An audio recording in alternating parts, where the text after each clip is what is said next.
E um relatório da ONU estima que a fome atingiu cerca de 828 milhões de pessoas. É muita gente. Quero falar com o Vinícius Serra sobre este assunto. Vinícius, uma boa noite para você. Olha, a organização vê a projeção da fome e tenta acabar com ela a partir de 2030, mas olha, eu acho que esses planos estão cada vez mais distantes, correto? É isso mesmo, Elias. Boa noite para você, boa noite a todos que nos assistem. Infelizmente, essa projeção foi feita em 2015, uma situação ainda era diferente e a pandemia teve um impacto direto nessa situação. Segundo o diretor da ONU, ele já esperava que atualmente, agora em 2022, a situação da pandemia já teria passado. E a pandemia afetou diretamente essa questão da fome. Em todo o mundo, cerca de 150 milhões de pessoas foram afetadas durante a pandemia e acabaram levando aí à fome. Então, é uma questão que teve um impacto direto nessa previsão.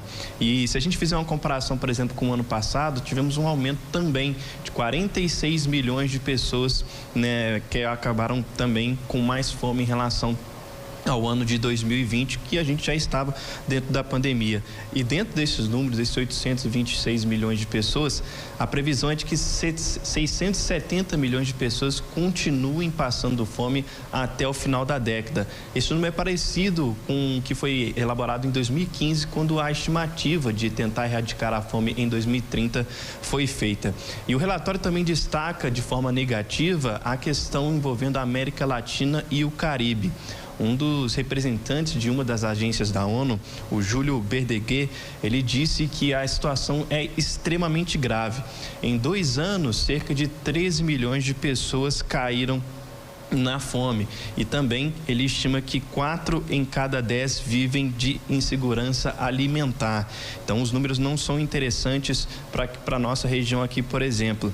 E também ele destacou que essa situação da fome não se limita mais às pessoas de extrema pobreza, que essa situação acabou atingindo famílias que não tinham passado ainda por esse tipo de situação. Então por isso é importante também ficar atento a essas questões, principalmente, Elias, em ano eleitoral, que a gente está passando agora, falando especificamente do Brasil. Importante ficar atento a essas questões para, quem sabe, tentar diminuir um pouco esse impacto e que a previsão da ONU possa acontecer o mais breve possível.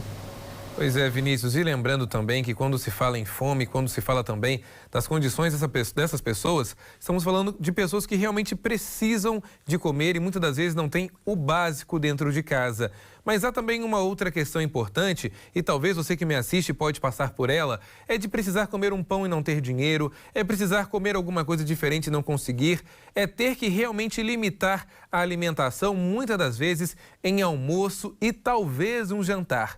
É realmente lamentável, triste toda essa situação no mundo e a guerra na Ucrânia contribui e muito para todo esse caos, Vinícius. Mais uma vez agradeço a sua participação, em breve a gente volta a conversar.